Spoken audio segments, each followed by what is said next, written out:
Delivery ബൈക്കുകൾ പരിസ്ഥിതി സൗഹൃദമാക്കാൻ നടപടിയുമായി Dubai roads and transport authority.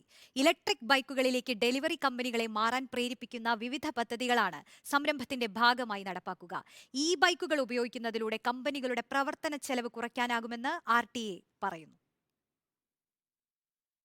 ദുബായിൽ കൂടുതൽ പരിസ്ഥിതി സൗഹൃദ വാഹനങ്ങൾ നിരത്തിലിറക്കുന്നതിന്റെ ഭാഗമായാണ് പ്രത്യേക പദ്ധതിക്ക് RTA രൂപം നൽകിയിരിക്കുന്നത്. ഡെലിവറി ബൈക്കുകൾ പരിസ്ഥിതി സൗഹൃദമാക്കുന്നതിന് വിപുലമായ പദ്ധതിയാണ് RTA തയ്യാറാക്കിയിരിക്കുന്നത്. അടിസ്ഥാന സൗകര്യം വികസിപ്പിക്കുക, ലൈസൻസിംഗിന്റെയും രജിസ്ട്രേഷന്റെയും പ്രക്രിയകൾ എളുപ്പമാക്കുക, ഈ ബൈക്കുകളുടെ ചാർജിംഗ് സ്റ്റേഷനുകൾ നിർമ്മിക്കുക എന്നിവയാണ് RTA ഈ രംഗത്ത് നടപ്പിലാക്കുന്നത്. സുസ്ഥിരവും ശുദ്ധവും പരിസ്ഥിതി സൗഹൃദവുമായ ഊർജ്ജ ഉപയോഗം ഗതാഗത രംഗത്ത് വർദ്ധിപ്പിക്കാനുള്ള ശ്രമങ്ങളുടെ ഭാഗമായാണ് നടപടിയെന്ന് റോഡ്സ് ആൻഡ് ട്രാൻസ്പോർട്ട് അതോറിറ്റി അറിയിച്ചു. 2030ഓടെ കാർബൺ പുറന്തള്ളൽ 30% കുറയ്ക്കാനായി ദുബായ് ഭരണകൂടം തയ്യാറാക്കിയ പദ്ധതിയുടെ ചുവട് പിടിച്ചാണ് RTAയുടെ ഇടപെടൽ. ഡെലിവറി കമ്പനികളെ ഈ ബൈക്കുകളിലേക്ക് മാറുന്നതിനെ പ്രേരിപ്പിക്കുന്നതിനായി ദുബായിലുടനീളം RTAയുടെ നേതൃത്വത്തിൽ ചാർജിംഗ് സ്റ്റേഷനുകൾ ആരംഭിക്കും. ഈ ബൈക്കുകൾ ഉപയോഗിക്കുന്നതിലൂടെ കമ്പനികളുടെ പ്രവർത്തന ചെലവ് കുറയ്ക്കാനാകുമെന്നും RTA ചൂണ്ടിക്കാട്ടുന്നു.